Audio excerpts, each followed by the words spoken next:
Venous blood collection. We shall now look at the procedure involved in venous blood collection. Fasting venous blood samples are to be drawn for every fifth subject and for all self-reported diabetic subjects. Venous blood samples are drawn to measure biochemical parameters like cholesterol, triglycerides and HbA1c. Prior to the venous blood collection, ensure that all necessary items are in place. Following are list of materials: lab coat, gloves, tourniquet, cotton, spirit, BD 22 gauge needle, needle holder, 5 ml yellow cap vacutainer tubes, 3 ml lavender cap vacutainer tubes, adhesive plaster, labels, marker, thermocol box, coolant packs, thermocol racks. Ensure that the subject has been in fasting state for the previous 8 to 12 hours and that they have not consumed any coffee or tea since waking up. Before drawing blood, first wash your hands. Wear the lab coat and gloves provided. Label the vacutainer tubes. Withdraw a fresh 22G disposable vacutainer needle in front of the subject and attach the needle to the vacutainer holder. Then apply the tourniquet approximately 3 to 5 inches above the selected puncture site.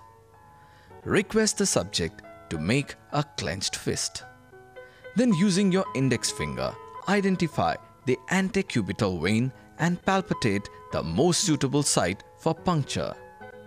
Clean the venipuncture site with a cotton swab soaked with spirit and allow it to dry for few seconds.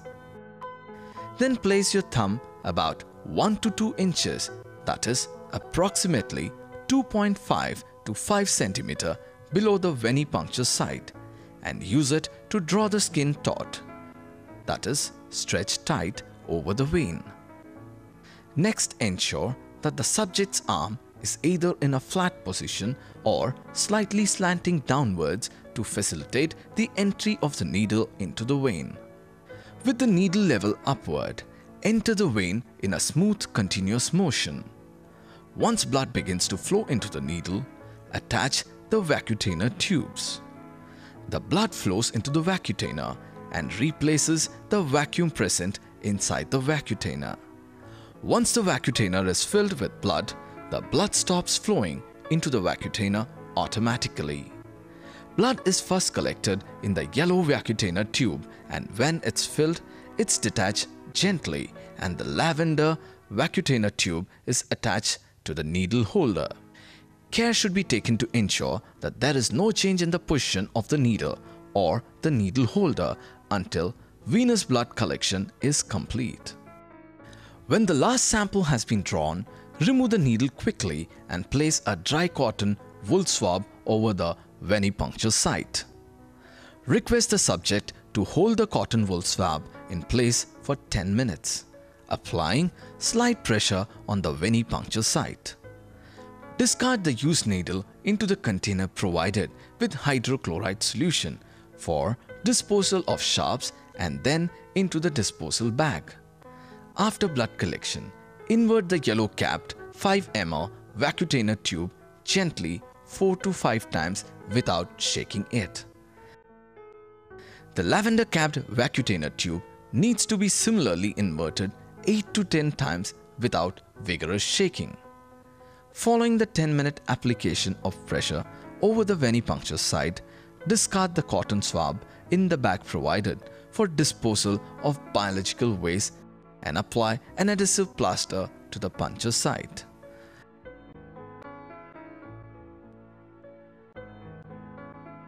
Once the venous blood sample has been collected, the lavender capped vacutainer has to be transferred to the ice box, whereas the yellow capped vacutainer has to be kept at room temperature for 30 minutes to allow the blood sample to clot. Then the yellow capped vacutainer has to be centrifuged. After centrifugation, the serum samples are aliquoted into the cryo vials and transferred into the ice box.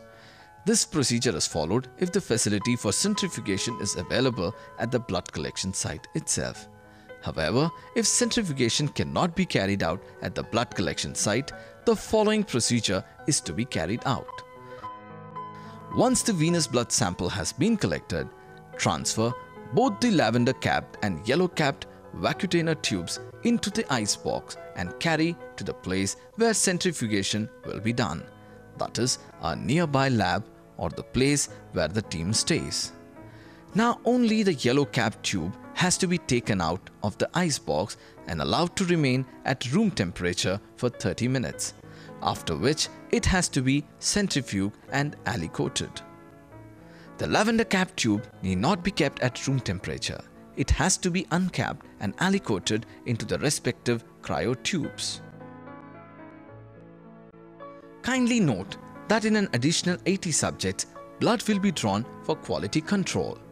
While drawing the quality control sample, one 5 ml tube and one 3 ml lavender tube should be taken in subjects other than 5th case or diabetic subjects to avoid taking additional tube in the same 5th subject.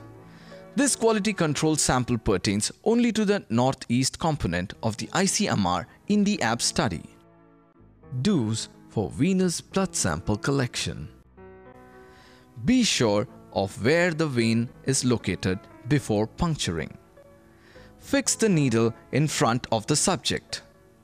Fill each vacutainer tube completely until the vacuum is exhausted and blood flow stops.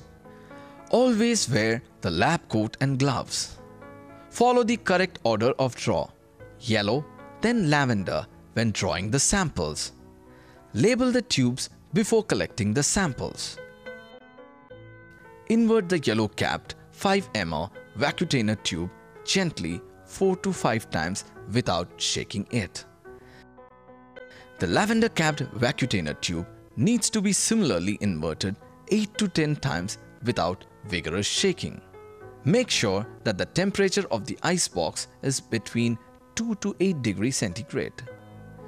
Make sure to remove the tourniquet before removing the needle from the vein. Don'ts for venous blood sample collection. Do not take the samples without gloves and lab coat. Do not palpate the venipuncture site after cleansing with spirit. Do not keep the tourniquet on for more than 1 minute. Avoid loose fitting of the needle. Avoid spirit application after venipuncture. Avoid improper labeling. Do not try to aliquot in the presence of the subject. Avoid multiple and deep punctures. Do not delay centrifugation. Please see that the samples are centrifuged within 1 hour of blood collection. Some anticipated problems and their solutions when carrying out venous blood sample collection at fasting. If the venipuncture becomes difficult, then the vein should be palpated, that is, felt with your hand and cleansed with spirit before inserting the needle. If the vacutainer tube fills only partially, then remove the tube and attach another one without removing the needle from the vein. If the subject complains of giddiness while drawing the blood, then reassure the subject, remove the needle and allow the subject to relax. Make sure the giddiness is not due to hypoglycemia by measuring the blood glucose using a glucose meter. Try again with venous blood collection after some time when the subject is relaxed and ready. If the subject feels pain at the puncture site, then reassure the subject by saying that the pain will subside in an hour or so. If the subject faints, then make the subject lie flat. Then offer the subject a glass of water. Check the blood pressure to see that it is not low. Blood sugar may also be checked with the glucose meter. If the blood sugar is low, offer the subject some sugar water. If the subject is still not all right, refer to the nearest doctor. If subject has nausea or vomiting, stop the procedure and ask the subject to relax. Wait for 5 minutes and ask for permission to try again. If vomiting persists, refer to the nearest doctor. If the blood spills, then do not panic. Seat the subject comfortably, wipe the blood and continue with the procedure. If a dark area forms around the venipuncture site, reassure the subject by saying that the dark area will fade in a few days.